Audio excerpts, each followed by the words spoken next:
risky portfolio.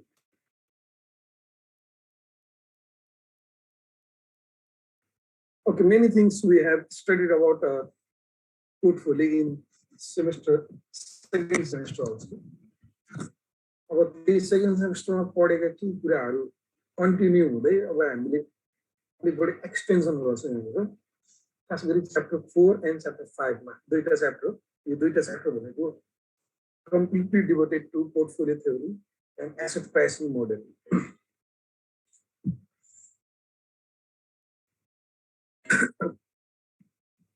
First of all, we are going to understand what is the capital allocation decision. Then in allocating the capital to risky assets, risk-free assets, and optimal risky portfolio, what kind of consideration we have to make? हामीले के कस्तो consideration गर्नुपर्ने हुन्छ त्यो कुराको बारेमा पहिला theoretically हामीले we are going to develop our theoretical understanding about this thing. Okay. Okay.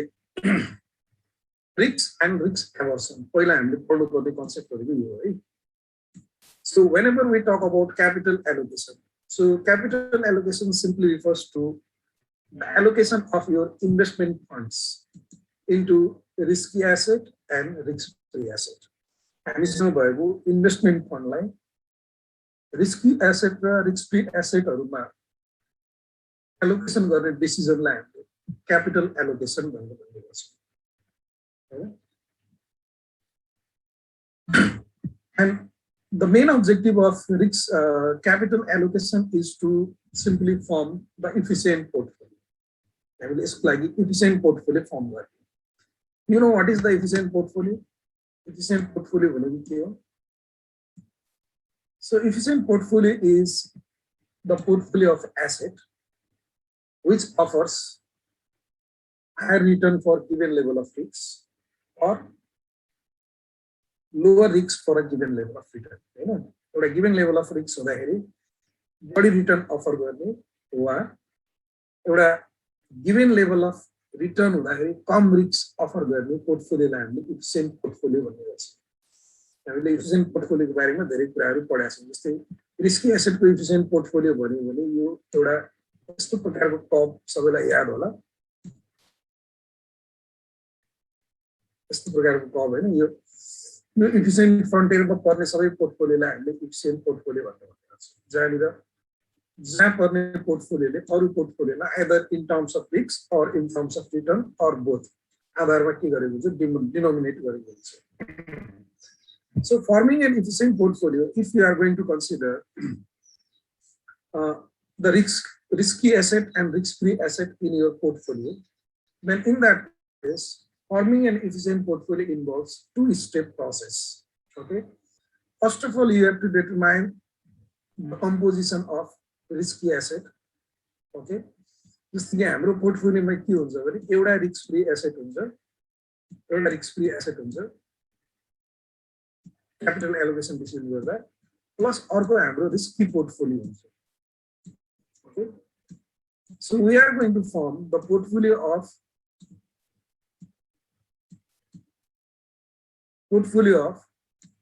risky portfolio plus risk-free asset. Risky portfolio लाई हामीले risk-free asset को एउटा portfolio बनाउँदै छौं. यसलाई हामीले के भन्छौं भन्दाखेरि statistical finance को ल्याङ्ग्वेजमा portfolio को ल्याङ्ग्वेजमा यसलाई हामीले complete portfolio भन्छौं. This is called complete portfolio. Okay.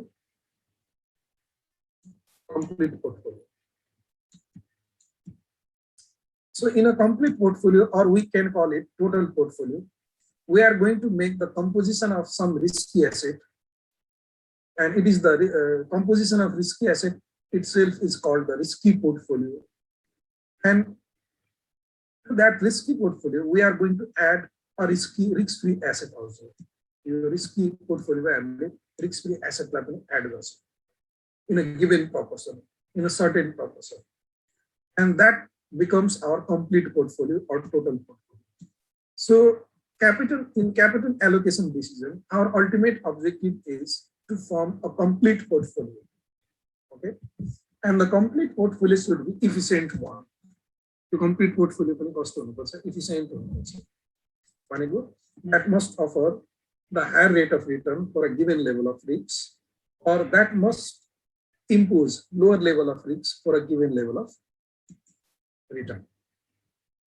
यो प्रोसेसमा हामीले in the process of forming the efficient complete portfolio or optimal complete portfolio, we simply apply the two steps. दुईटा स्टेप हामीले apply गर्छ. First of all, we determine the risky proportion, or we determine the composition of risky asset. Suppose you are going to form the portfolio of risky asset, let us say portfolio of risky asset A and B. So what should be the appropriate combination of A and B? A र B भन्ने कुनै दुईटा कम्पनीको स्टकलाई हामीले पोर्टफोलियोमा include गर्दैछौँ भने त्यसको appropriate combination कति हुनुपर्छ? First of all we determine the appropriate composition of the risky asset. And after we determine the appropriate composition of risky asset or risky portfolio, in the second step, what we determine the proportion of wealth to be invested in this risky asset and the risk-free asset. पहिला हामीले risky एसेटहरुको combination determine गर्छौं अनि त्यो risky एसेटहरुको combination determine गरिसकेपछि अब त्यो risky एसेटलाई हामीले risk free एसेटसित combine गर्छौं. अब रिस्क फ्री एसेटसित कम्बाइन गर्दाखेरि what proportion of wealth we are going to invest in risk free asset and the risky portfolio. So this kind of decision is called, you can say, capital allocation decision. अब यस्तो गर्नको लागि हामीलाई के हुनुपर्छ भन्दाखेरि whenever we are going to determine the optimal combination of risk free asset and risk asset, first of all we must know in advance the expected return and risk combination of investment. हामीलाई expected return र risk थाहा हुनुपर्छ हैन. optimal portfolio को expected return कति, यसको standard deviation कति, त्यो हामीलाई थाहा हुनुपर्छ. अब risk free asset को त risk rate of return single rate of return हुन्छ, त्यसको expected हुँदैन त्यो हैन. अनि अर्को कुरा हामीले जस्तै यहाँनिर वास्तवमा रिस्क फ्री एसेट र रिस्की एसेटको कम्बिनेसन डिटरमाइन गर्नु भन्दा पहिला यो हामीले रिस्की एसेट्सहरुको कम्बिनेसन डिटरमाइन गर्छौं हैन. रिस्की एसेटहरुको कम्बिनेसन जस्तै दुईटा रिस्की एसेटलाई कम्बाइन गरेर एउटा पोर्टफोलियो बनाउने हो भने ए र बी भन्ने, त्यो ए र बी भन्नेमा हामीले कति कति इन्भेस्टमेन्ट गर्ने भन्ने कुरा हामीले एउटा कम्बिनेसन डिटरमाइन गर्छौं हैन. त्यो कम्बिनेसन डिटरमाइन गर्दाखेरि नर्मली हामीले के कुरा रिकल गर्नु पर्यो भने for every combination of risky asset there may be more than 100 combination हैन. more than you can say one combination, you can say एउटा भन्दा बढी कम्बिनेसन हुन्छ र सबै कम्बिनेसनको रिस्क र रिटर्न एकै नासको हुँदैन. रिस्क र रिटर्न के हुन्छ त फरक हुन्छ हैन. कुनै कम्बिनेसनको रिस्क हाई हुन्छ, रिटर्न पनि हाई हुन्छ भने कुनै कम्बिनेसनको रिस्क लो हुन्छ, रिटर्न पनि लो हुन्छ. So whether we are going to accept the high risk return combination for asset A and B, risky asset A and B, or we are going to consider low risk return combination of particular asset, that depends on the preference of individual investor toward risks. Individual highly risk averse हुन्छ. Highly risk averse भएको इन्भेस्टरहरुले के गर्छ त उनीहरुले lower risk return combination उनीहरुले prefer गरेको हुन्छ. अनि कतिपय रिस्क इन्भेस्टरहरुको रिस्क एभर्सनको लेभल चाहिँ लो हुन्छ. रिस्क एभर्सनको लेभल लो भएको इन्भेस्टरले हाई रिस्क रिटर्न कम्बिनेसनलाई उनीहरुले प्रिफर गरेको हुन्छ. त्यसकारणले यहाँनिर हामीले के बुझ्नु पर्यो भन्दाखेरि अब इन्डिभिजुअल इन्भेस्टरहरुको रिस्क एभर्सनको लेभल के हो? What is the risk aversion level of the investor? Finance थ्योरीले के भन्छ, इन्भेस्टमेन्ट थ्योरीले all the investors are risk averse. सबै इन्भेस्टरहरु रिस्क एभर्स हुन्छ हैन. रिस्क एभर्सन भनेको बेसिक नेचर अफ द इन्डिभिजुअलको बेसिक नेचर हो. तर फरक यति मात्र हो कि degree of risk aversion may vary from one individual to another individual. उनीहरुको डिग्री अफ रिस्क एभर्सन चाहिँ फरक हुन्छ. कुनै इन्डिभिजुअल हाइली रिस्क एभर्स हुन्छ, कुनै इन्डिभिजुअल लेस रिस्क एभर्स हुन्छ. हाइली रिस्क एभर्स हुने इन्डिभिजुअलले they prefer lower combination of risk return, lower risk return combination ला उनीहरुले प्रिफर गर्छ. अनि कुनै इन्डिभिजुअलहरु लेस रिस्क एभर्स हुन्छ लेस रिस्क एभर्स इन्भेस्टरले हाई रिस्क रिटर्न कम्बिनेसनलाई प्रिफर गरेको हुन्छ त्यसकारणले अब हामीले यहाँनिर रिस्क एभर्सन नेचरलाई चाहिँ बेसिकली रिस्क एभर्सन नेचरको आधारमा क्यापिटल एलोकेसन कसरी गर्छौं भन्ने कुरा यो च्याप्टरमा विशेष गरी हामीले पढ्यौं है okay before that we are going to understand the term risks what is the meaning of risks what is the speculation and what is the gambling okay whenever we talk about risks statistically risks is the chance of loss finance ma hamile risks bhannaले chance of loss lai भन्ने गर्छौं or it is the chance of having alternative outcomes from any investment हैन कुनै पनि investment गर्दाखेरि त्यो इन्भेस्टमेन्टको alternative आउटकमको chance छ भने त्यहाँनिर के हुन्छ त रिस्क हुन्छ भन्ने हामीले बुझ्छौं जस्तै मानौ न एउटा बुम इकोनोमिक सेटअपमा हामीले इन्भेस्टमेन्ट गर्यो भने कुनै इन्भेस्टमेन्ट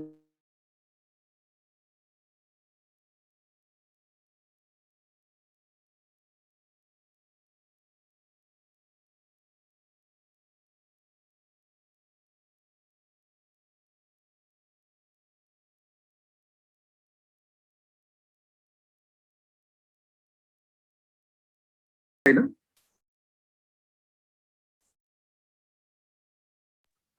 आइरहेछ सर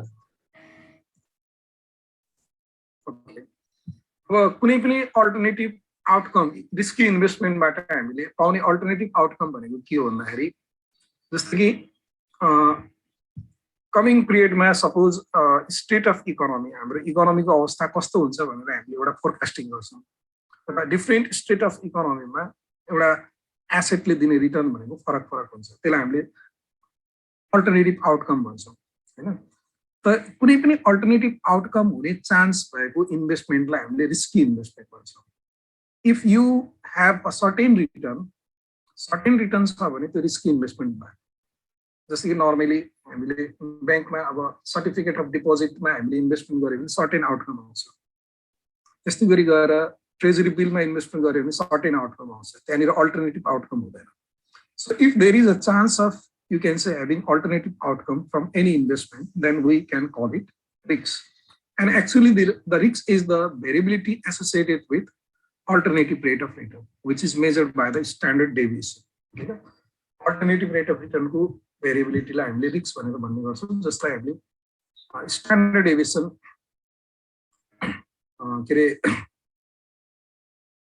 standard deviation बाट वा variance बाट हामीले के गर्छौं मेजरमेन्ट गर्छौं अब यो स्पेकुलेसन पनि यो कन्सिस्टेन्टली रिस्कसित रिलेटेड हुन्छ हैन अब स्पेकुलेसन भनेको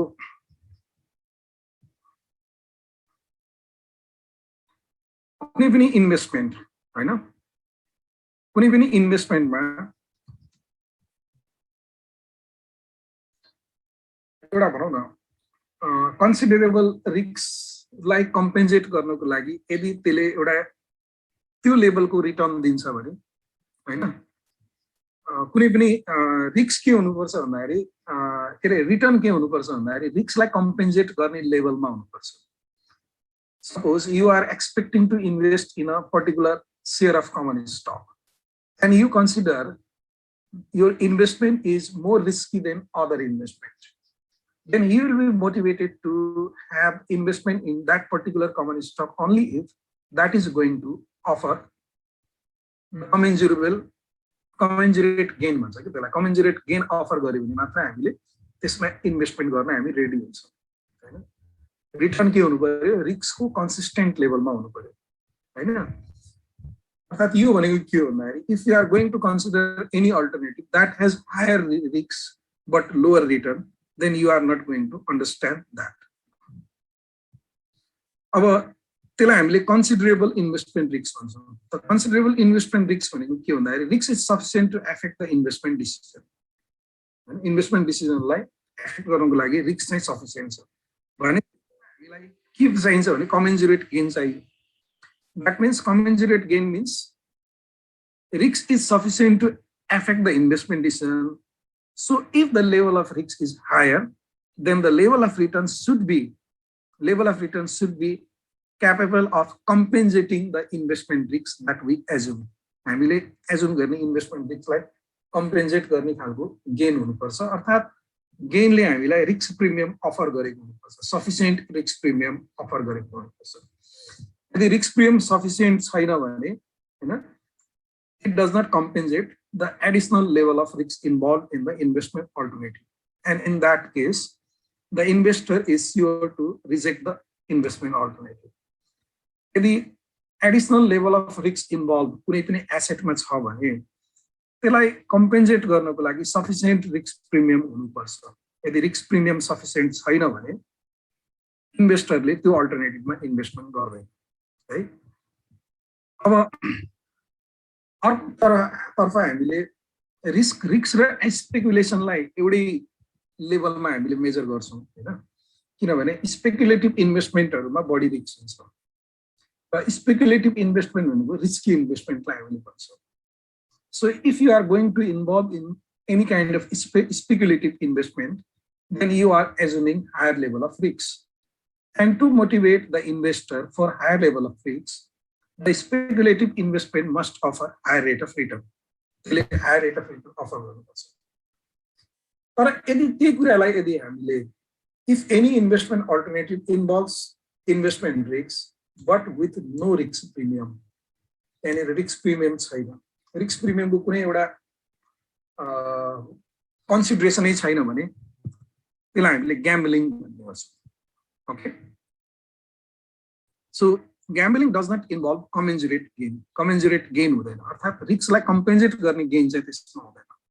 so gambling simply involves risk for no purpose but for everyone the risk itself हैन। ग्याम्बलिङ भनेको त्यसमा रिस्क मात्र हुन्छ, त्यसमा कुनै पर्पज हुँदैन, रिस्क लिनुको कुनै पर्पज हुँदैन कि। पर्पज हुँदैन भनेको मतलब that is not supported by the return. अब हामीले यहाँनिर यो कुरालाई के ध्यान दिनु पर्यो भन्दाखेरि सबै इन्भेस्टरहरू रिस्क एभर्स हुन्छ। इन्भेस्टरको तीनटा नेचर हुन्छ, एउटा भनेको रिस्क एभर्स, रिस्क न्युट्रल, अर्को र रिस्क सिकर। अब रिस्क न्युट्रल र रिस्क सिकर इन्भेस्टर भनेको रियल लाइफ सिचुएसनमा एक्जिस्ट हुँदैन। In real life situation all the investors are risk averse, र सबै रिस्क एभर्स इन्भेस्टरलाई के चाहिन्छ? They need compensation against the level of risk they have assumed from any investment alternative. कुनै पनि इन्भेस्टमेन्ट अल्टरनेटिभबाट उनीहरूले जुन रिस्क एज्युम गरेको हुन्छ त्यसको लागि एउटा प्रोपर कम्पेन्सेसन चाहिँ रिस्क एभर्स इन्भेस्टरलाई चाहिएको हुन्छ।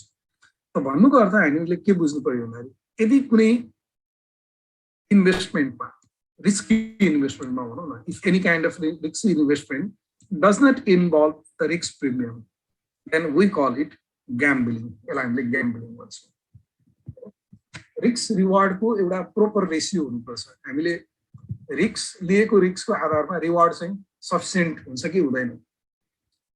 यदि त्यो कुराको प्रोपर एउटा कन्सिडरेसन भयो भने त्यसलाई हामीले स्पेकुलेसन भन्छौँ हैन। हाई रिस्क लिने हो भने रिवार्ड कस्तो छ त रिवार्डलाई हामीले हेर्छौँ, त्यो स्पेकुलेसन भन्छौँ। तर यदि रिस्क र रिवार्डको कुनै कन्सिडरेसन नगरिकन यदि हामीले इन्भेस्टमेन्ट गर्छौँ भने त्यसलाई हामीले ग्याम्बलिङ भन्छौँ। अब यो ग्याम्बलिङ हो कि इन्भेस्टमेन्ट हो भन्ने कुरा त्यो इन्डिभिजुअलको पर्पजमा भन्नुपर्छ। जस्तो इक्जाम्पलको लागि मैले कुनै कम्पनीको सेयरमा लगानी गर्छु र मैले त्यो कुनै कम्पनीको सेयरमा इन्भेस्टमेन्ट गर्दाखेरि मैले के सोचेको हुन्छ भने मैले एउटा सर्टेन प्राइस आज इन्भेस्टमेन्ट गरेको, आजको लेभलको प्राइस। अब मैले दुईटै कुरालाई हेर्छु, मलाई लस हुने चान्स पनि हुन्छ, मलाई रिटर्न हुने पनि चान्स हुन्छ।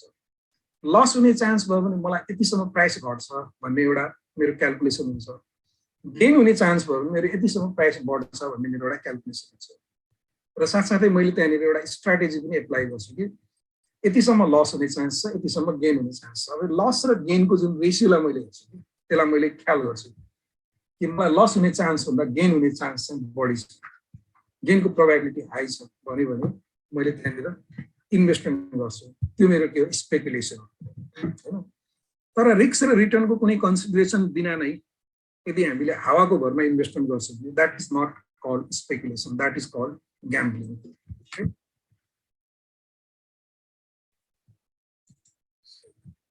अब यहाँनिर एउटा सिम्पल इक्जाम्पल, यो इक्जाम्पल मैले धेरै पटक दिने गर्छु हैन। Suppose you involve in a coin tossing bet, हामीले एउटा कोइन टसिङ बेटमा हामीले इन्भल्भ भयो, and the bet is such that if head appears you will win ₹100 र यदि टेल एपियर भयो भने you will lose 100 हैन अब यहाँनिर हेरौँ त यो हेड र टेलको एपियरेन्सको चान्स कस्तो छ हेड र टेलको एपियरेन्सको चान्स 50-50 हुन्छ हैन हामीले ₹100 को बेट राख्यौं हेड आयो भने 100 पाउँछौं टेल आयो भने 100 गुम्छ त हामीले यहाँनिर यो उसको एक्सपेक्टेड भ्यालु यदि हामीले क्याल्कुलेट गर्ने हो भने chance of gaining ₹100 is 50% and chance of losing ₹100 is 50%. So that expected value of this gamble is expected value of this toss is this bet is 0. Head appear hune chance 50% छ tail appear hune chance 50% छ अर्थात chance of gaining ₹100 is 50% and chance of losing ₹100 is 50%, so that its expected value is 0. Now, if you are a risk-averse investor, then you are going to avoid such kind of investment. You investment लाई हामीले avoid गर्छौं. Investment मा के हुनुपर्छ भन्दा commensurate gain हुनुपर्छ भनेको अर्थ chance of gain should be higher than the chance of loss. यस्तो प्रकारको इन्भेस्टमेन्ट लाई हामीले gamble भन्छौं rather than speculation. ठीक छ नि अब यसैलाई हामीले यही टस लाई हामीले इन्क्रिज गरेर हेरौं. Suppose you involve in 10 tosses of coin. कोइनलाई एक पटक टस हुने हैन हामीले 5 पटक टस गर्छौं सरी 10 पटक 10 टाइम्स है 10 टाइम्स वा 100 टाइम्स हामी we increase the number of tosses. अब नम्बर अफ टसेस इन्क्रिज गर्दाखेरि के हुन्छ त एभ्री टस को प्रोबेबिलिटी 0.5 भएको हेड एन्ड टेल को अबाउट ऑल 10 टसेस के हुन्छ भन्दाखेरि हाम्रो एक्सपेक्टेसन के हुन्छ भने हेड को चान्स बढी हुन्छ भन्ने एउटा एक्सपेक्टेसन हुन्छ टस गर्थे नि त प्रत्येक टसमा चाहिँ हेड को एपियरेन्स को प्रोबेबिलिटी 50% भए पनि if we are going to toss more and more times then our expectation is such that the head will appear more than 5 times or more than 50% of the time.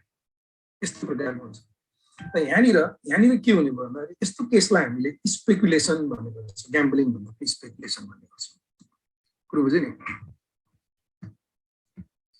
अब त्यो concept पछि अब हामीले risk aversion and utility value. First of all, we are going to understand what is the risk aversion and how the investor take decision when he or she is risk averse investor. You could handle a person. Now, if we consider the nature of investor, nature of individual investor, normally all the investors are risk averse. Risk averse investor, nature of risk averse investor is normally explained by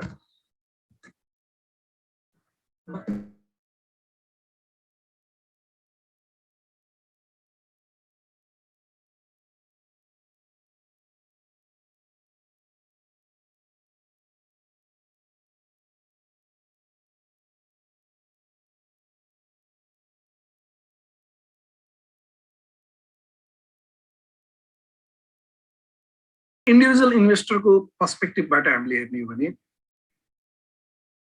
all investors are risk averse भनेर भन्ने गर्छौं.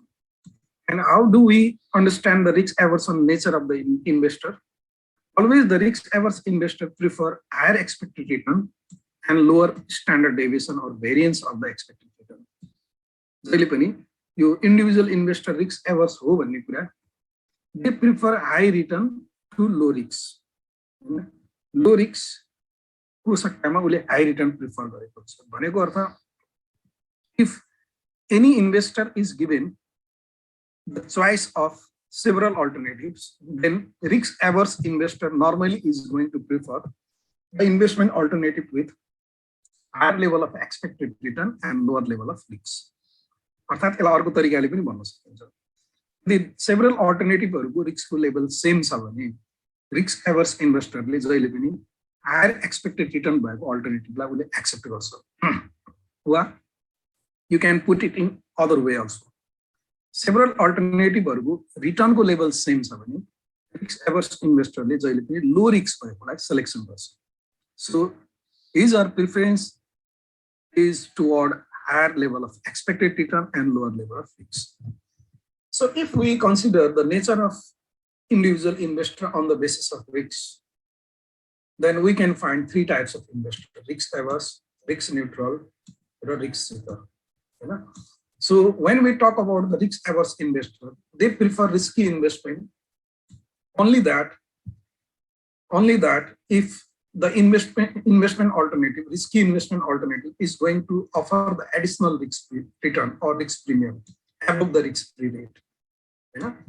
हामीले risk free rate भन्दा बढी return दियो भने मात्र risky alternative लाई we are going to prefer against the risk free asset.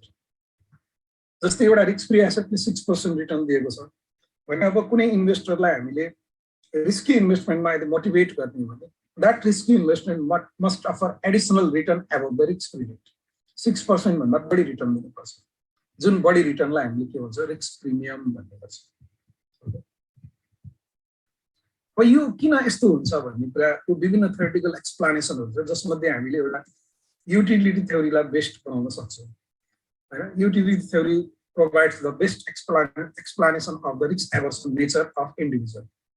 So risk aversion holds true on the part of any investor simply because the sum of money has diminishing marginal utility. हामीले जति पनि increasing money हरु पाउँछ नि त्यो money को marginal utility भनेको के हुन्छ त diminishing हुन्छ. अब diminishing marginal utility भनेको के हो भने जस्तै यदि हामीले 100 रुपैयाँ गेन गर्दा हामीलाई जुन प्लेजर हुन्छ नि त्यो भन्दा बढी पेन हामीलाई के हुन्छ त त्यही 100 रुपैयाँ लुज गर्दाखेरि हामीलाई बढी पेन हुन्छ. त्यस्तो प्रकारको फिलिङ आउँछ. हुन्छ नि. So gain that an individual obtained by earning ₹100 is lower than the pain that the same individual obtained by losing ₹100. 100 रुपैयाँ गुमाउँदाखेरि उलाई जुन पेन हुन्छ त्यो पेन भनेको जहिले पनि बढी हुन्छ. सेम 100 रुपैयाँ उले गेन गर्दाखेरि उलाई प्राप्त गरेको प्लेजर भन्दा. अनि यो कारणले मार्जिनल युटिलिटी अफ मनी के हुन्छ त डिमिनिशिङ हुन्छ. अनि यो डिमिनिशिङ मार्जिनल युटिलिटी अफ मनी को कारणले गर्दा इन्डिभिजुअलहरु रिस्क एभर्स हुन्छ भन्छ. यो इकोनोमिक एक्सप्लेनेसन हो. है. अब यो युटिलिटी फंक्सनलाई हामीले मेजर गर्नको लागि इकोनोमिस्टहरुले एउटा डेभलप गरेको छ युटिलिटी स्कोर भनिन्छ. त्यो युटिलिटी स्कोरको आधारमा हामीले युटिलिटीलाई मेजर गर्छौं.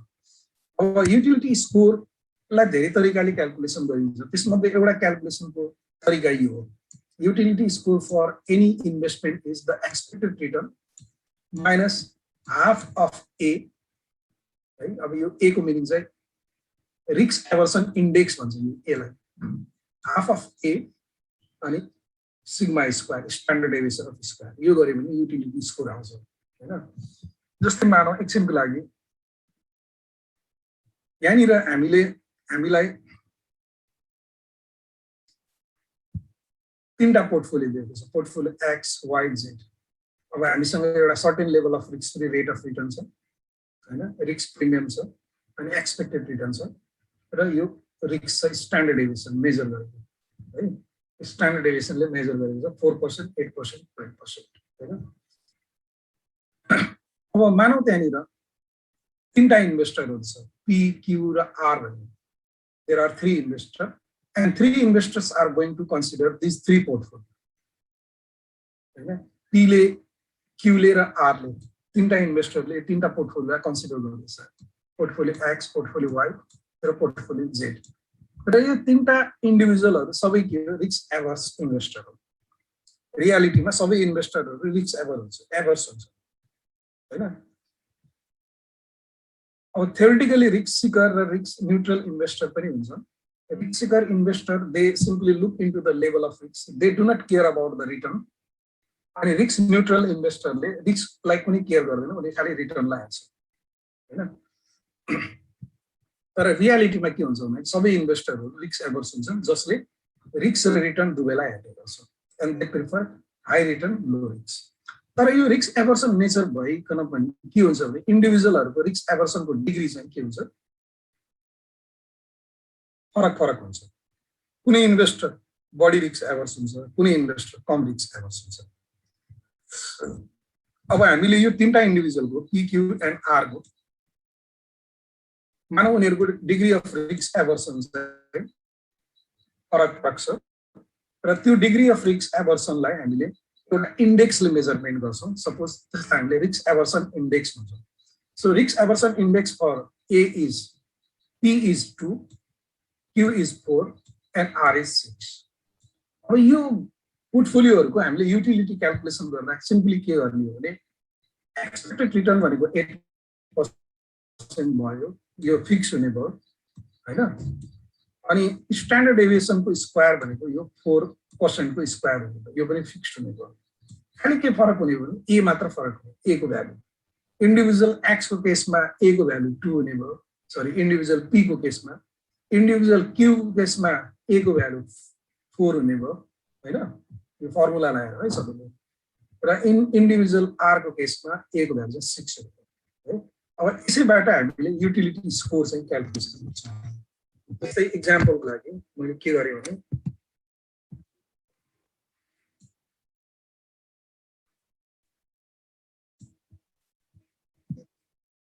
यसलाई एउटा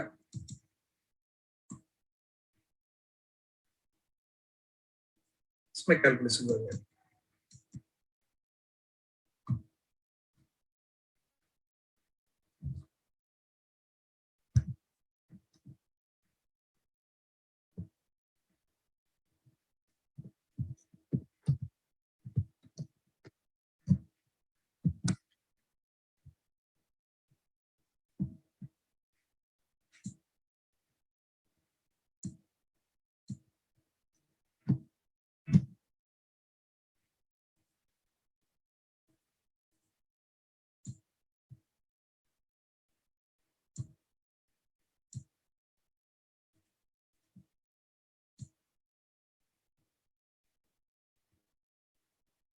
ल यहाँनिर हेरौँ है अब जस्तै कि हाम्रो एउटा इन्डिभिजुअलको हामीलाई एक्सपेक्टेड रिटर्न र स्ट्यान्डर्ड डेभिएसन दिएको छ मैले यसलाई यसबाट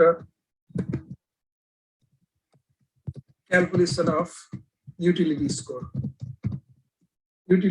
चाहिँ मैले क्याल्कुलेसन गर्छु है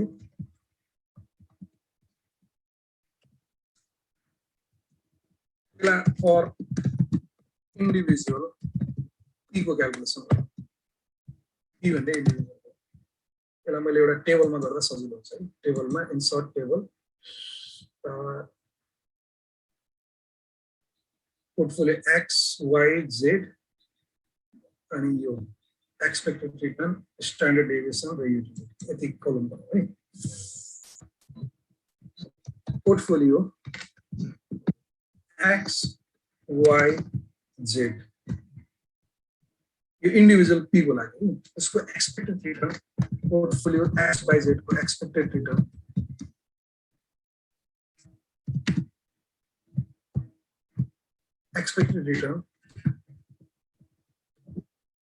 हामीलाई कति दिएको छ 8 11 14 8%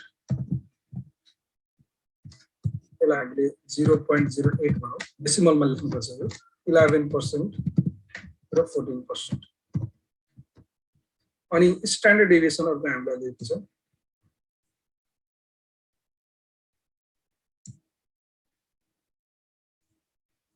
स्ट्यान्डर्ड डेभिएसनलाई हामीले सिग्माले डिनोट गर्छौं यो कति छ 4.812% 0.04 0.08 र 0.12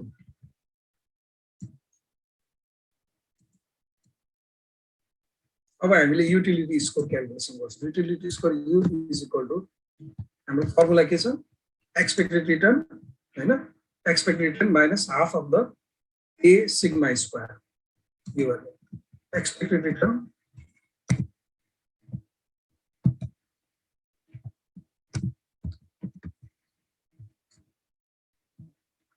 half of the A and sigma square.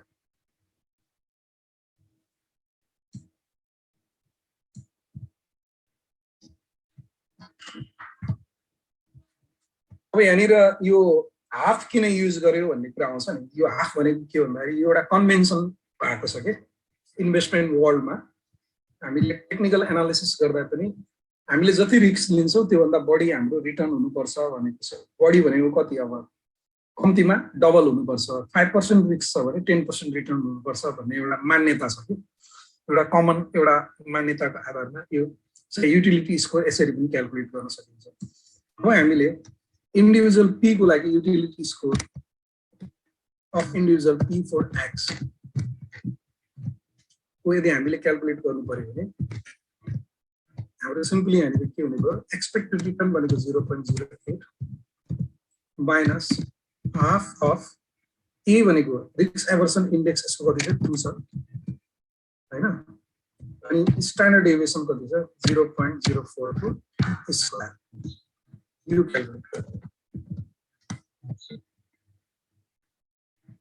Calculate गर्दा क्याल्कुलेटर हेरेँ है मैले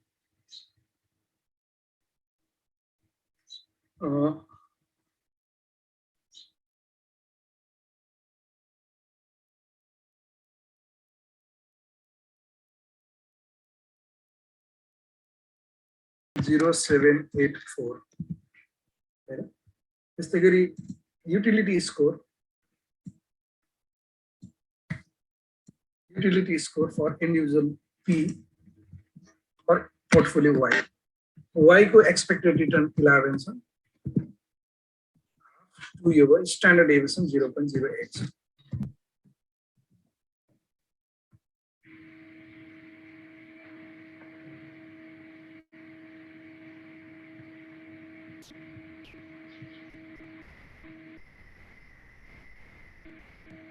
यो आन्सर 0.1036।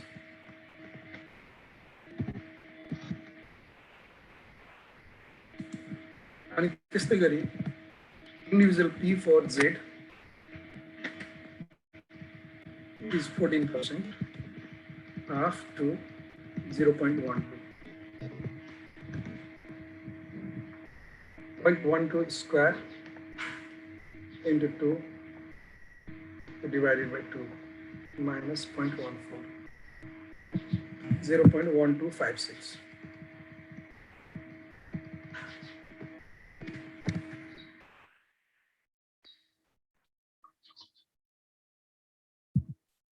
यसरी हामीले युटिलिटी स्कोर क्याल्कुलेसन गर्छौँ। अब यो युटिलिटी स्कोरको आधारमा हामीले डिसिजन गर्ने which of the portfolio is the best for individual P. अब individual P को लागि हामीले for individual P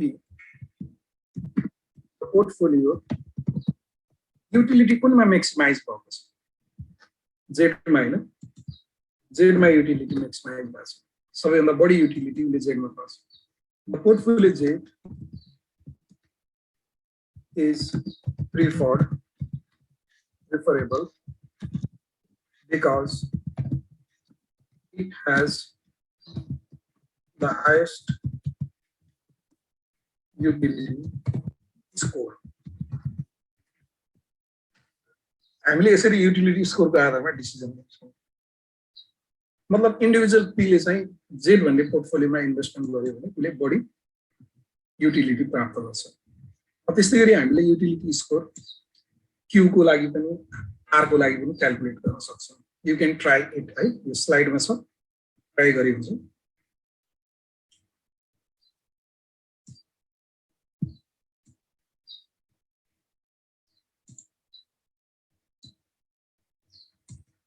अब यो मैले यहाँ क्याल्कुलेसन पनि गर्दैछु। जस्तै यहाँ यो एउटै टेबलमा गरेको छ, एक्स को लागि वाई के अरे पी को लागि क्यू को लागि यो पी को यो भयो, क्याल्कुलेसन रङ भएछ।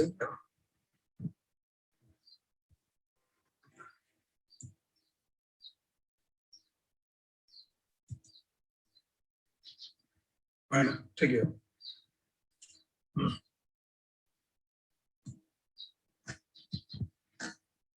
पी को लागि यहाँ छ, यो मैले यो सल्भ गरेँ। पी को लागि यो यो यो XYZ को अब Q र R को पनि सल्भ गर्ने जस्तै यहाँनिर सट्ट हेर्दाखेरि P को लागि के कुन दे राम्रो देखिन्छ Z राम्रो देखिन्छ यसको युटिलिटी स्कोर हाई छ Q को लागि पनि Z राम्रो देखिन्छ युटिलिटी स्कोर हाई छ र R को लागि पनि Z राम्रो देखिन्छ है अब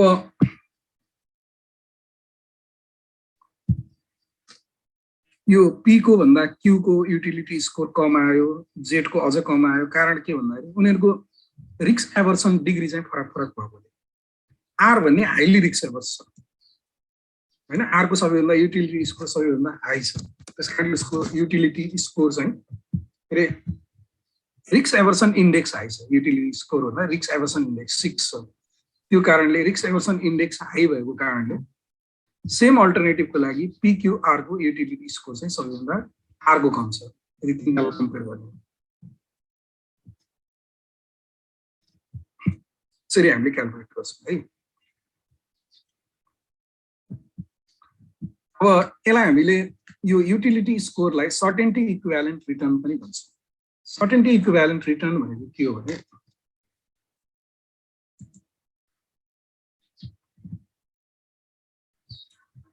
सर्टेनिटी इक्विभ्यालेन्ट रिटर्न भनेर पनि भन्छ जस्तै कि मानौ न एउटा इन्डिभिजुअल P भन्ने इन्डिभिजुअलले यदि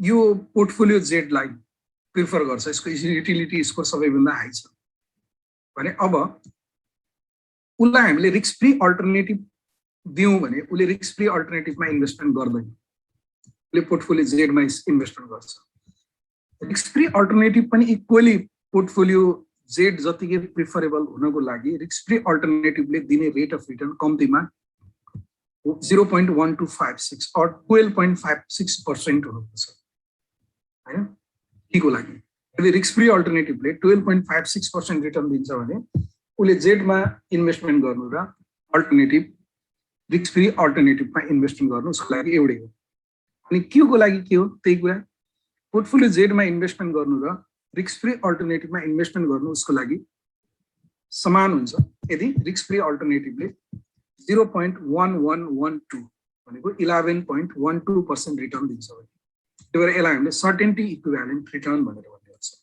so certainty equivalent return this utility score is certainty equivalent return which implies that for a risk free alternative to be equally preferable like that of you can say risky alternative the risk free alternative must provide the rate of return equal to at least equal to the utility score risk free alternatively at least risk free score बराबर rate of return चाहिँ दियो भने मात्र risk free alternative चाहिँ risky alternative सित equivalent हामीले consider गर्छौं त्यही भएर यसलाई हामीले certainty equivalent return भन्छौं so certainty equivalent return is the risk free is the rate of return that the risk-free alternative needs to provide to offer same utility score as the risky alternative. हैन त्यही मैले भनेको कुरा यही हो अब कुनै पनि रिस्की पोर्टफोलियोले दिने रेट अफ रिटर्न के हुनुपर्छ त त्यसो भए रिस्की पोर्टफोलियोले दिने रेट अफ रिटर्न त्यो सर्टेनिटी इक्विभ्यालेन्ट रेट्स भन्दा के हुनुपर्छ बढी हुनुपर्छ रिस्क फ्री अल्टरनेटिभको हैन A risky portfolio is desirable for investor only if its certainty equivalent rate of return exceeds that of the risk-free alternative.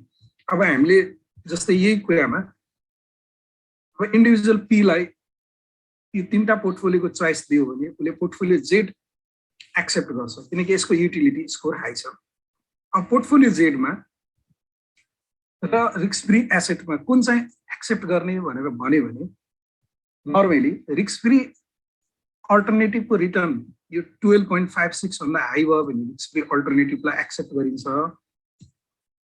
तर यदि रिस्क फ्री अल्टरनेटिभ को रिटर्न 12.56% भन्दा लो भयो भने हामीले रिस्क फ्री अल्टरनेटिभलाई एक्सेप्ट गर्छौं यसरी बुझ्नु पर्यो के रे लो भयो भने रिस्की अल्टरनेटिभ पोर्टफोलियो Z लाई एक्सेप्ट गर्छौं त्यही भएर यसले भनेको के भन्दाखेरि A risky portfolio is desirable for investor only if its certainty equivalent rate of return exceeds that of the risk-free alternative. हैन कुनै पनि रिस्की एसेटको सर्टेनिटी इक्विभ्यालेन्ट रिटर्न चाहिँ रिस्क फ्री अल्टरनेटिभ भन्दा बढी भयो भने त्यस्तो बेलामा त्यो रिस्की पोर्टफोलियोलाई हामीले एक्सेप्ट गर्छौँ।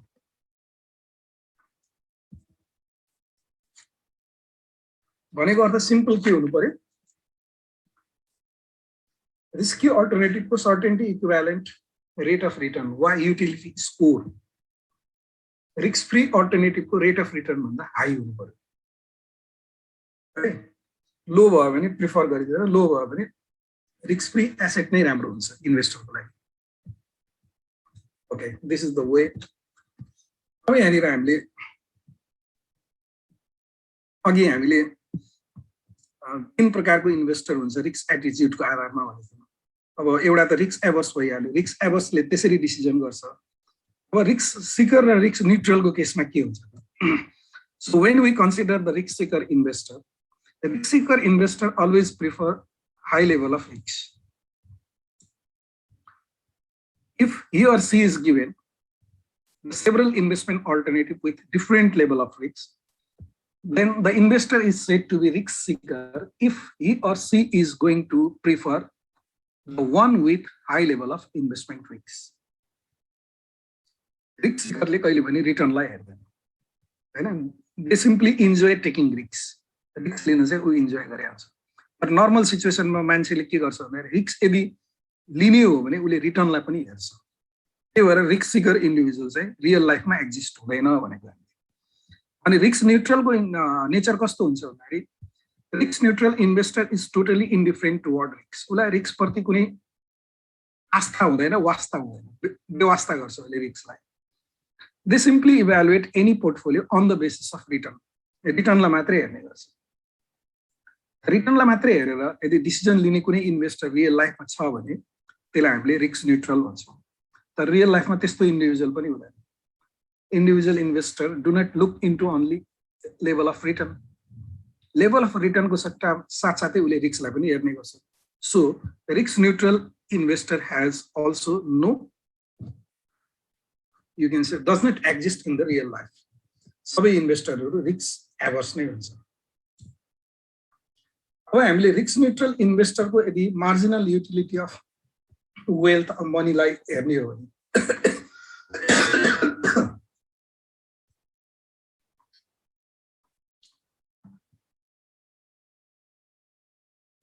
मार्जिनल युटिलिटी अफ वेल्थ चाहिँ त्यस्तो प्रकारको इन्भेस्टर जहिले पनि कन्स्ट्यान्ट हुन्छ। कन्स्ट्यान्ट मार्जिनल युटिलिटी भनेको के भन्दाखेरि every additional sum of money has equal utility to the investor. This type of investor. भनेको अर्थ उसले कुनै एउटा एक्स्ट्रा रुपी रिटर्न जेनेरेट गर्यो भने त्यसको भ्यालु उसको लागि त्यति नै हुन्छ जति उसले एक्स्ट्रा रुपी रिटर्न चाहिँ लुज गर्दाखेरि उसले भ्यालु लुज गरेको हुन्छ। त्यही भएर यस्तो risk neutral इन्भेस्टरको risk aversion index चाहिँ 0 हुन्छ है। Risk neutral इन्भेस्टरको risk aversion index चाहिँ 0 हुन्छ।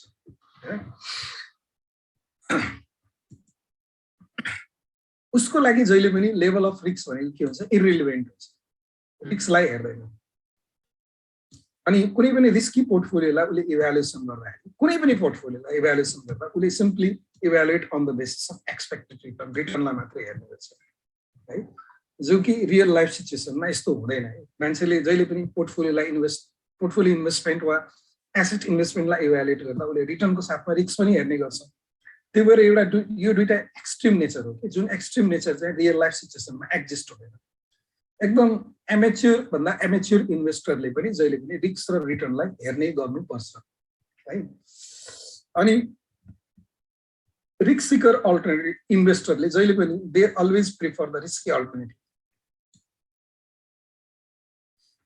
रिस्की अल्टरनेटिभलाई उनीहरूले हेर्ने गर्छ जहिले।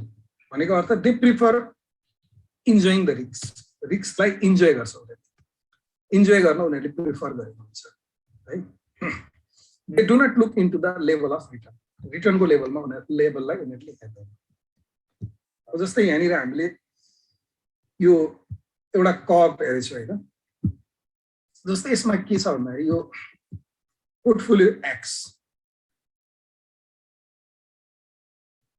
वाई जेड तीनटा यो इन्डिफरेन्स कर्भमा हामीले रिप्रेजेन्ट गरेको छौँ है। यो इन्डिफरेन्स कर्भ भनेको यो पहिला पनि पढाए हो, इन्डिफरेन्स कर्वले लेभल अफ युटिलिटीलाई जनाउँछ। एउटा इन्डिफरेन्स कर्वमा पर्ने सबै यु क्यान से सबै के अरे अल्टरनेटिभहरूको युटिलिटी सेम हुन्छ। जस्तै यो पोर्टफोलियो एक्स हो, यहाँनिर परेको छ है, यो पोर्टफोलियो वाई हो र यो पोर्टफोलियो जेड हो।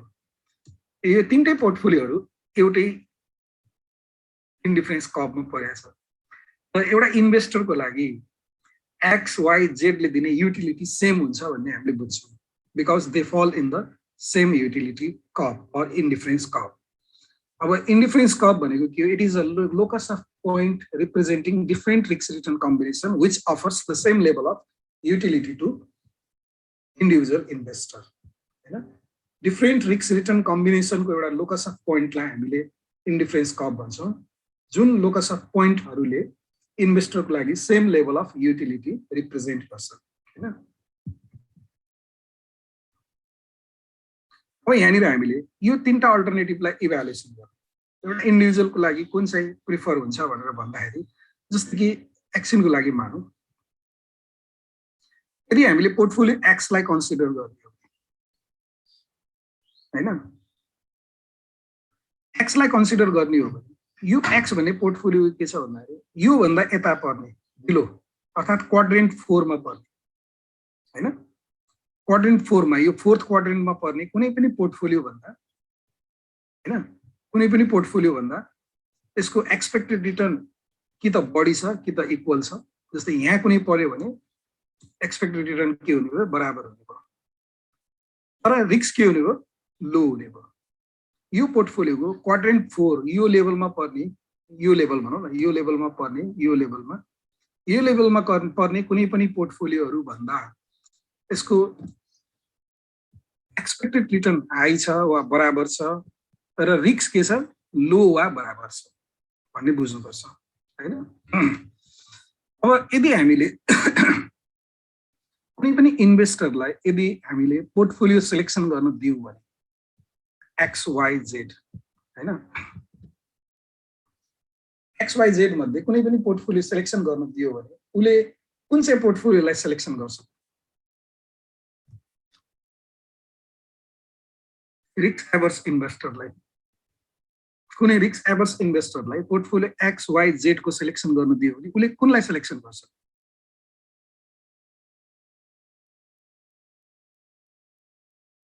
मैले क्वेसन सोधे हजुरहरुलाई।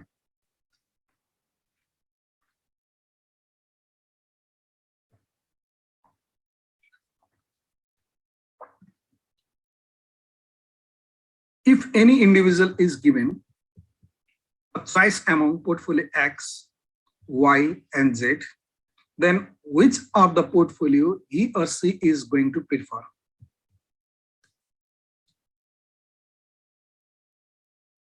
यो तीनटा मात्रै अल्टरनेटिभ दियो भने उसले कुन चाहिँ सिलेक्सन गर्छ? उसले सिलेक्सन गर्ने भनेको उसको रिस्क एभर्सनको डिग्रीमा भर पर्छ। यदि त्यो इन्डिभिजुअल हाइली रिस्क एभर्स छ भने उसले कुन सिलेक्सन गर्छ? ल भन्नु त। हाइली रिस्क एभर्स छ भने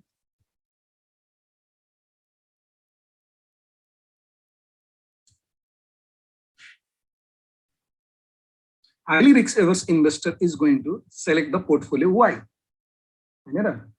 XYZ को युटिलिटी को लेभल सेम छ। युटिलिटी को लेभल सेम हुँदाखेरि पनि यदि यो तीनटा युटिलिटी को लेभल सेम किन भन्यो भने तीनटै पोर्टफोलियो एउटा इन्डिफरेन्स कर्वमा परेको छ। कुनै एउटा इन्डिभिजुअल इन्भेस्टरलाई हामीले यो तीनटा मध्ये कुन चाहिँ पोर्टफोलियो सिलेक्सन गर्ने भनेर अल्टरनेटिभ दियो भने उसको डिग्री अफ रिस्क एभर्सनले यसलाई के गर्छ त?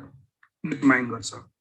If the individual investor has high degree of risk aversion, then he or she is going to select the portfolio Y. उसको रिस्क लिन चाहने प्रवृत्ति अलिकति कम भयो भने उसले लो रिस्क लो रिटर्न कम्बिनेसनलाई प्रिफर गर्छ। लो रिस्क लो रिटर्न कम्बिनेसन भनेको त Y हो, एमङ XYZ हैन र। अनि यदि इन्डिभिजुअल को रिस्क एभर्सन को डिग्री कम छ अर्थात् लेस रिस्क एभर्स छ भने लेस रिस्क एभर्स इन्भेस्टरले जेड भन्ने पोर्टफोलियोलाई प्रिफर गर्छ, किनभने यसको high risk high return combination छ। अनि मोडरेटली रिस्क एभर्स इन्भेस्टरले एक्सलाई प्रिफर गर्ला। त यसरी हामीले विभिन्न प्रकारको डिग्री अफ रिस्क एभर्सन अनुसार एउटै युटिलिटी भएको पोर्टफोलियोमा पनि उनीहरूको चोइस चाहिँ के हुन सक्छ, फरक फरक हुन सक्छ है। अनि अब एउटा risk averse investor actually risk averse investor हो भने उसले यो इन्डिफरेन्स कपमा होइन, योभन्दा माथि पर्ने कुनै इन्डिफरेन्स कपमा उसले पोर्टफोलियो सेलेक्सन गर्न खोज्छ, योभन्दा पनि अर्को इन्डिफरेन्स कपमा उसले पोर्टफोलियो सेलेक्सन गर्न खोज्छ, किनकि every upper level of indifference curve is going to offer higher utility for the investor. जस्तै हाम्रो ब्लू लाइनको इन्डिफरेन्स कर्वले जति युटिलिटी दिन्छ त्यो भन्दा अर्को यो सेकेन्ड लाइनले अर्थात् यो फर्स्ट रेड लाइनले दिने युटिलिटी चाहिँ बढी हुन्छ, त्यो भन्दा बढी। यो मेरो माङ्गो टेङ्गो भन्छ, यसलाई सिधा गरेर बुझ्नु। अर्को माथिल्लो इन्डिफरेन्स कर्वमा पर्ने इन्डिफरेन्स कर्वले पोर्टफोलियोले उसलाई बढी सेटिस्फ्याक्सन दिन्छ। एउटा रिस्क एभर्स इन्भेस्टरले जहिले पनि अपर इन्डिफरेन्स कर्वमा पर्ने भएको पोर्टफोलियोमा उसले पोर्टफोलियो फर्मेसन गर्न चाहन्छ। त्यही भएर यहाँनिर अब हामीले कुनै इन्डिभिजुअलको लागि अप्टिमल चोइस भनेको के हो भने यो हामीले नर्थ वेस्ट पोइन्ट, यहाँ मानौँ न यहाँनिर कुनै एउटा पोर्टफोलियो छ, यो मैले देखाएँ होइन, यो नर्थ वेस्ट पोइन्ट भन्छ। नर्थ वेस्ट पोइन्टमा पर्ने कुनै एउटा पोर्टफोलियो ए भन्ने पोर्टफोलियो छ भने त्यो इन्भेस्टरको लागि सबैभन्दा राम्रो पोर्टफोलियो यो हुन्छ, किनकि यो पोर्टफोलियोको नर्थ वेस्ट पोइन्टमा पर्ने पोर्टफोलियोको एक्सपेक्टेड रिटर्न सबैभन्दा हाई हुन्छ र स्ट्यान्डर्ड डेभिएसन सबैभन्दा लो हुन्छ। यो पोर्टफोलियो उसको लागि प्रिफर्ड हुन्छ। त्यही भएर जहिले पनि रिस्क एभर्स इन्भेस्टरले हाएस्ट रिटर्न र लोएस्ट रिस्कलाई प्रिफर गर्ने गर्छ। प्रश्न के मात्र हो भने यो पोर्टफोलियो फर्म गर्न सक्ने उसँग क्यापेसिटी छ कि छैन हैन, त्यसको बारेमा हामीले फेरि पछि पढ्छौँ। यहाँ मैले लेखेको छु, for an individual investor, if he or she is the risk averse, the most preferred portfolio lies to the northwest point in quadrant 1. The first quadrant को सबैभन्दा northwest point मा most preferable portfolio उसको लागि पर्छ, किनभने त्यो northwest point मा पर्ने पोर्टफोलियोले उसलाई सबैभन्दा हाईएस्ट एक्सपेक्टेड रिटर्न दिएको हुन्छ भने त्यसको रिस्क पनि सबैभन्दा लो हुन्छ। Okay, now this is the mean variance indifference curve depicting risk return trade-off for the portfolios in case of risk averse investor.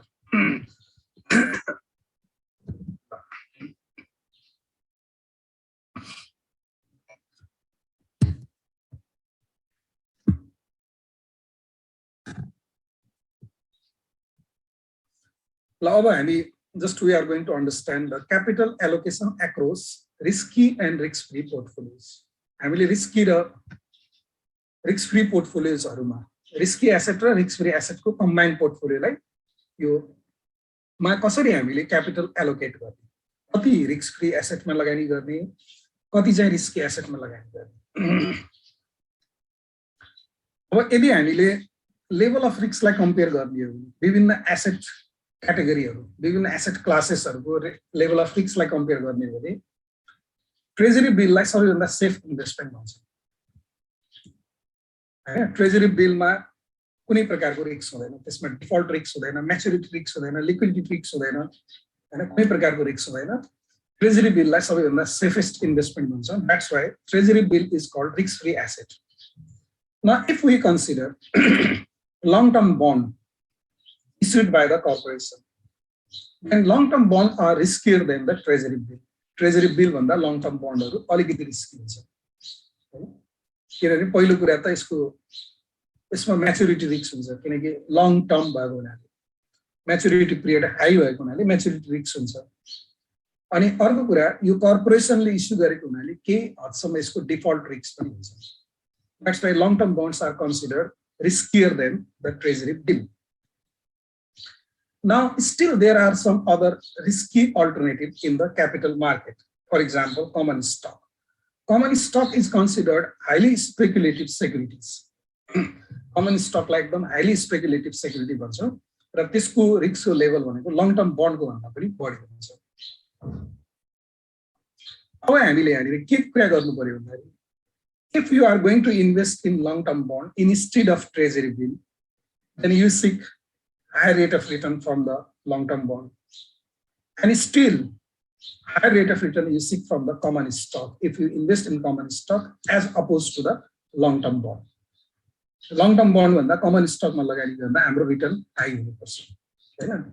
The level of risk high भए अनुसार इन्भेस्टरले के गर्छ त, investor demand additional return in terms of risk premium for additional risks. उनीहरूले risky अल्टरनेटिभमा investment गर्दाखेरि जहिले पनि additional return उनीहरूले डिमान्ड गर्छ रिस्क प्रिमियमको रूपमा, किनकि रिस्की अल्टरनेटिभमा उनीहरूले एडिसनल रिस्क लिएको हुन्छ। जस्तै कि लङ टर्म बन्ड रिस्की छ, त्यसकारणले ट्रेजरी बिलको रिटर्न भन्दा लङ टर्म बन्डको रिटर्न हाई हुनुपर्छ। तर यदि त्यही इन्भेस्टरले यदि कमन स्टकमा इन्भेस्टमेन्ट गर्ने भने कमन स्टकको रिटर्नको लेभल लङ टर्म बन्डको भन्दा पनि अझ हाई हुनुपर्छ, किनभने common stock is riskier than long term bond, हैन? So investor is going to choose among these different asset class, these different asset category, depending on his or risk return preference. उसको risk return preference को आधारमा उले यो विभिन्न asset classहरुमा उले determine गर्छ। जस्तै कि एक्जाम्पलको लागि भनौं, यदि मोस्ट रिस्क एभर्स छ र रिस्क लिन नै चाहन्न भने उले ट्रेजरी बिलमा लगानी गर्नु पर्यो, हैन? म अलिकति रिस्क लिन्छु, अलिक बढी रिटर्न चाहिँ कमाउँछु भने लङ टर्म बन्डमा लगानी गर्नु पर्यो, हैन? म त्यो भन्दा पनि धेरै रिस्क लिन्छु धेरै रिटर्नको लागि भन्यो भने कमन स्टकमा लगानी गर्नु पर्यो। उसको रिस्क रिटर्न प्रेफरेन्स के हो त्यसको आधारमा उले विभिन्न एसेट क्लासेसहरुलाई उले सिलेक्सन गर्छ, हैन? र एउटा इन्डिभिजुअलले एउटा क्यापिटल मार्केटमा के हुनुपर्छ भन्दाखेरि यो सबै एसेट क्लासहरुको कम्बिनेसनको एउटा पोर्टफोलियो बनाउनुपर्छ। हामीसँग भएको पैसा सबै इक्विटीमा इन्भेस्टमेन्ट गर्नु हुँदैन, सबै शेयरमा इन्भेस्टमेन्ट गर्नु हुँदैन। जस्तै तिमीले म्युचुअल फन्डलाई हेर न, म्युचुअल फन्डले के गर्छ? म्युचुअल फन्डले हामीलाई शेयर बेच्छ र उले मनी कलेक्सन गर्छ, उले पुल अफ इन्भेस्टमेन्ट क्रिएट गर्छ र त्यो इन्भेस्टमेन्ट क्रिएट गरेको इन्भेस्टमेन्टलाई इक्विटी मार्केटमा पनि इन्भेस्टमेन्ट गर्छ, शेयर मार्केटमा, बन्डमा पनि इन्भेस्टमेन्ट गर्छ, ट्रेजरी बन्डमा इन्भेस्टमेन्ट गर्छ, बैंकहरुको फिक्स्ड डिपोजिटमा इन्भेस्टमेन्ट गर्छ, विभिन्न एसेट क्लासहरुमा उनीहरुले इन्भेस्टमेन्ट गरिरहेको छ। तिमीले nepsealpha.com मा गएर हेर, त्यहाँनिर म्युचुअल फन्डहरुको के रे पोर्टफोलियो कम्पोजिसन कस्तो छ भनेर nepsealpha.com मा गएर हेर्यो भने तिनीहरुको फाइनान्शियल एउटा पोर्टफोलियो कम्पोजिसनको तिमीले उ पाउँछौ। कतिपयले फिक्स्ड इन्कम दिने सेक्युरिटीमा लगानी गरेको छ 10% 20%, अनि 10-20% उनीहरुले क्याश पनि होल्डिङ गरेको हुन्छ र बाँकी 60-70% कसैले 40%, कसैले 60%, कसैले 80% सम्म पनि स्टक मार्केटमा इन्भेस्टमेन्ट गरेको हुन्छ। उनीहरुले आफूसँग भएको कम्प्लिट पैसा चाहिँ एउटै क्याटेगोरी अफ एसेटमा इन्भेस्टमेन्ट गर्दैन, हैन? केही मनी उनीहरुले शेयर मार्केटमा इन्भेस्टमेन्ट गर्छ, केही मनी उनीहरुले फिक्स्ड इन्कम दिने सेक्युरिटीजहरुमा इन्भेस्टमेन्ट गर्छ, जस्तै डिबेन्चरहरुमा, ट्रेजरी बिलहरुमा, ट्रेजरी बन्डहरुमा लगानी गर्छ, र केही मनी उनीहरुले क्याशको रूपमा होल्डिङ गर्छ फिक्स्ड डिपोजिटमा, हैन? नर्मली हामीले के बुझ्नुपर्छ भन्दाखेरि यो विभिन्न एसेट क्याटेगोरीहरुको कम्बिनेसन भएको इन्डिभिजुअलको रिस्क रिटर्न प्रेफरेन्समा भर पर्छ, ठीक छ नि? यदि मैले बढी रिटर्न खोजे भने मैले कमन स्टकमा बढी इन्भेस्टमेन्ट गर्नु पर्यो, लङ टर्म बन्ड र ट्रेजरी बिलमा कम इन्भेस्टमेन्ट गर्नु पर्यो। यदि मैले कम रिस्क लिन चाहन्छु भने ट्रेजरी बिलमा बढी इन्भेस्टमेन्ट गर्नु पर्यो लङ टर्म बन्डमा भन्दा, र कमन स्टकमा भन्दा लङ टर्म बन्डमा बढी इन्भेस्टमेन्ट गर्नु पर्यो। त्यो रिस्क रिटर्न प्रेफरेन्समा डिपेन्ड हुने कुरा हो कि यो विभिन्न एसेट क्लासेसहरुको एसेट क्याटेगोरीहरुको कम्बिनेसन ले कसरी प्रिपेयर गर्ने, है? अब यहाँनिर क्यापिटल एलोकेसन डिसिजन भनेको के हो त? So it is the decision simply related to invest some part of the fund in risk-free asset and remaining part in risky asset. जस्तै यही कुरामा हेरौँ न, हाम्रो रिस्की एसेट भनेको लङ टर्म बन्ड र कमन स्टक हो। मानौ हामीले हाम्रो पोर्टफोलियोमा यो तीनटै अल्टरनेटिभलाई treasury bill, long term bond र कमन स्टकमा हामीले इन्भेस्टमेन्ट गर्न गइरहेछौँ भने ट्रेजरी बिलमा कति पर्सेन्टेज हामीले इन्भेस्टमेन्ट गर्ने र long term bond and common स्टकमा हामीले कति पर्सेन्टेज इन्भेस्टमेन्ट गर्ने, how we are going to allocate our capital into treasury bill, long-term bond, and common stock. So this decision is called capital allocation decision. अब question के आउँछ भन्दाखेरि के इन्भेस्टरले सबै कमन स्टकमा लगानी गरे हुँदैन, के सबै बन्डमा लगानी गरे हुँदैन, के सबै ट्रेजरी बिलमा लगानी गरे हुँदैन भन्ने कुरा आउँछ।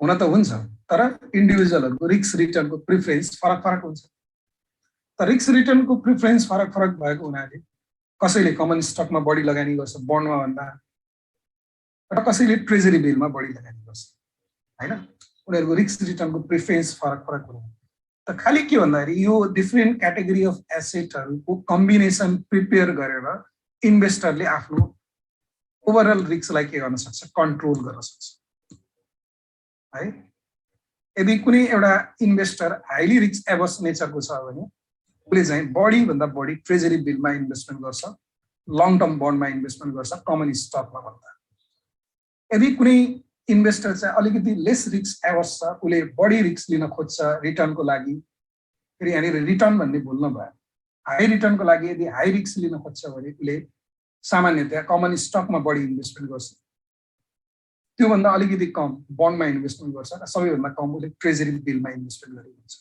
So by combining the investment into different asset classes, the investor can control their overall risks. Okay? Overall risks like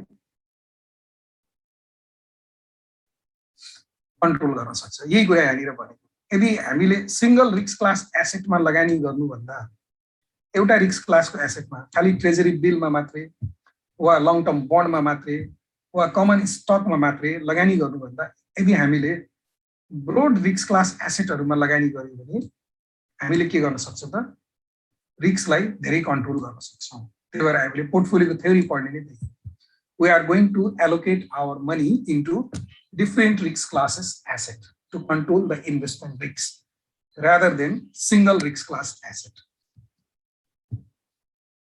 अब यहाँ एउटा एक्जाम्पल छ है suppose an investor has rupees 5 lakh in initial investment portfolio, of which 1,50,000 has been invested in risk-free asset, and the rest 3,50,000 in risky asset. That is rupees 1,40,000 in long-term bond and 2,10,000 in common stock. The proportion of funds devoted to risky portfolio thus account for 40% in long-term bond and 60% in common stock. यसले के भन्यो भन्दाखेरि हाम्रो total initial investment of the portfolio चाहिँ 5 लाख छ 5 लाख मध्ये 1,50,000 हामीले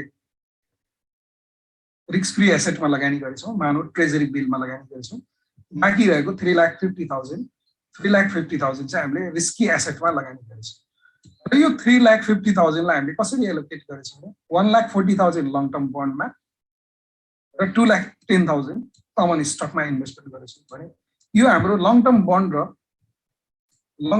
र कमन स्टकको इन्भेस्टमेन्ट प्रोपोर्सन कति हुन्छ 40% 60% हुन्छ यो 1,40,000 भनेको 3,50,000 को 40% भयो र यो 2,10,000 भनेको 3,50,000 को 60% हो हाम्रो टोटल रिस्की इन्भेस्टमेन्ट मध्ये टोटल रिस्की इन्भेस्टमेन्ट भनेको 3,50,000 रिस्क फ्री इन्भेस्टमेन्ट भनेको 1,50,000 टोटल रिस्की इन्भेस्टमेन्ट मध्ये 40% हामीले लङ टर्म बन्डमा इन्भेस्टमेन्ट गरेछौं र 2,10,000 हामीले कमन स्टकमा इन्भेस्टमेन्ट गरेछौं दैट इज 60% ओके अब ओभरअल पोर्टफोलियोमा हेर्ने हो भने रिस्की पोर्टफोलियो र रिस्क फ्री एसेटको कम्बिनेसन कस्तो छ ओभरअल पोर्टफोलियो भनेको हाम्रो 5 लाख को त्यो overall पोर्टफोलियोमा 1,50,000 has been invested in risk free asset that means 30% and 3,50,000 has been invested in risky assets that is long term bond and common stock that is 70%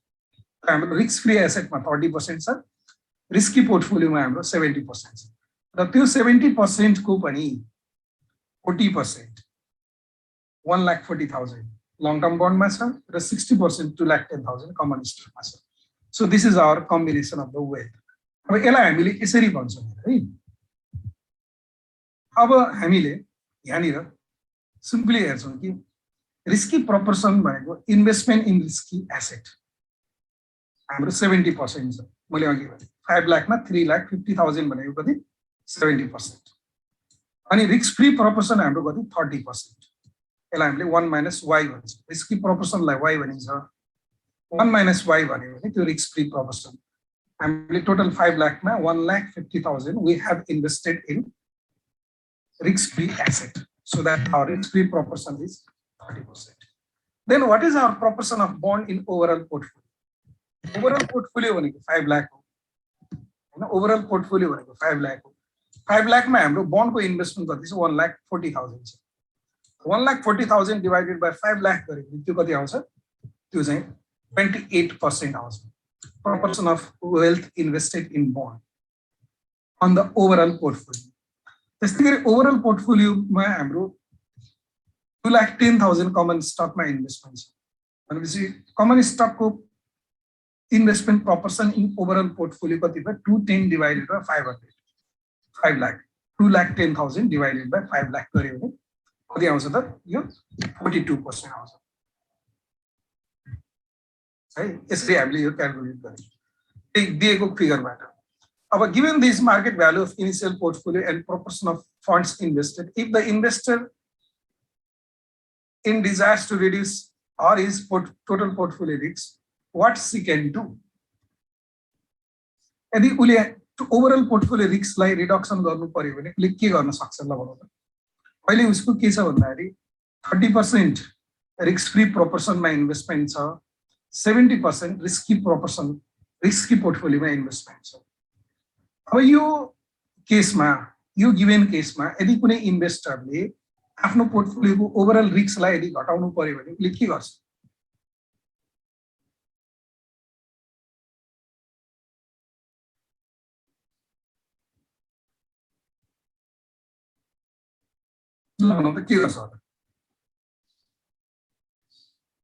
What he can do? What he can do if he or she wants to reduce portfolio risks? यसको लागि simple उपाय छ हैन। एउटा simple उपाय भनेको के भन्दाखेरि यो रिस्की प्रोपोर्सनमा जुन हाम्रो 70% इन्भेस्टमेन्ट छ, रिस्की प्रोपोर्सन हाम्रो 70% छ, यसलाई रिस्क फ्री प्रोपोर्सनमा शिफ्ट गर्ने, 30% मा शिफ्ट गर्ने भनेको अर्थ यो 30% लाई बढाउने, 70% लाई घटाउने। So simply by shifting the investment in risky asset to the risk free asset, the investor can reduce the portfolio risks. एउटा simple way भनेको के हो? One simple solution is to shift from risky asset to risk free asset.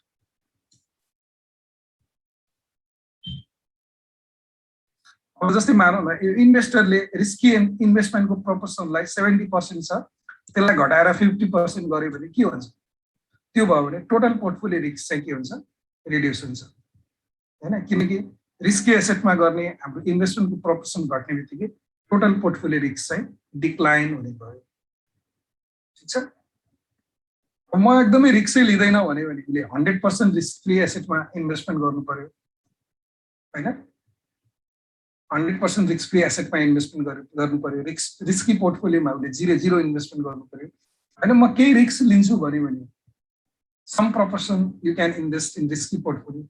मानौ 10% risky portfolio, 90% risk free, यसको केही risk हुन्छ हैन। यो भन्दा अलि बढी रिस्क लिन्छु भने 20% तिमीले रिस्क फ्री एसेटमा इन्भेस्टमेन्ट गर, 80% 20% रिस्की पोर्टफोलियोमा इन्भेस्ट गर, 80% रिस्क फ्रीमा।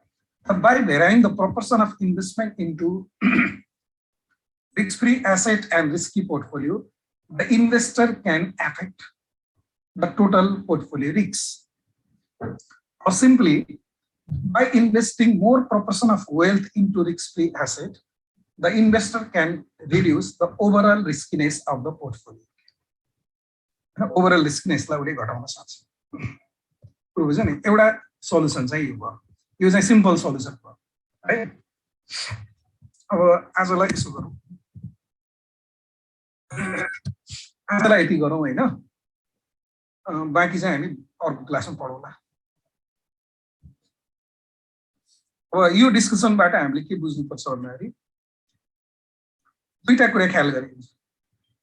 एउटा कुरा के भनेको इन्भेस्टरहरुको नेचर रिस्क एभर्सन हुन्छ र रिस्क एभर्स इन्भेस्टरले वा कुनै पनि इन्भेस्टरले इन्भेस्टमेन्ट गर्दा रिस्क र रिटर्नलाई उले ख्याल गर्ने गर्छ।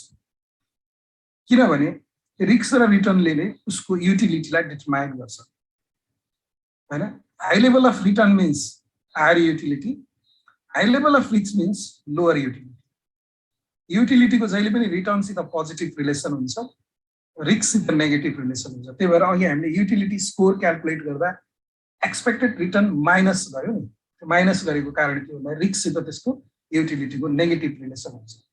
रिटर्नले युटिलिटी बढाउँछ, रिस्कले युटिलिटी घटाउँछ। र सबै इन्भेस्टरहरू रिस्क एभर्स हुन्छन्। रिस्क एभर्स इन्भेस्टरले जहिले पनि आफ्नो युटिलिटी म्याक्सिमाइजिङ चोइसलाई उसले एक्सेप्ट गर्छ। एउटा कुरा यो बुझ्नु पर्यो। अनि सेकेन्ड कुरा, कुनै पनि इन्भेस्टरले आफूसँग भएको इन्भेस्टमेन्ट वेल्थलाई, लगानी गर्ने धनलाई इन्टायरली एउटै क्याटेगोरी अफ एसेटमा उसले इन्भेस्टमेन्ट गर्दैन। विभिन्न एसेट क्लासहरूमा उसले आफ्नो क्यापिटललाई एलोकेसन गर्छ, जस्तै कि treasury bill, long term bond, common stock जस्ता अल्टरनेटिभहरूमा उसले एलोकेट गर्छ। र यसरी एलोकेट गर्दाखेरि उसको इन्भेस्टमेन्ट रिस्कलाई उसले कन्सिडर गरेको हुन्छ। यदि उसले हाई रिस्क लिएर हाई रिटर्न कमाउन चाहने हो भने उसले बढीभन्दा बढी रिस्की एसेटमा इन्भेस्टमेन्ट गर्छ र रिस्क फ्री एसेटमा कम इन्भेस्टमेन्ट गर्छ, होइन?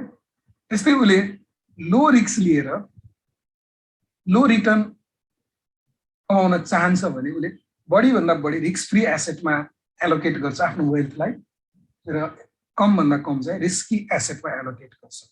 भनेपछि यहाँनिर by allocating the capital into risk-free asset and risky portfolio, the investor can affect the overall riskiness of the portfolio. Now, this is what you need to understand. Right?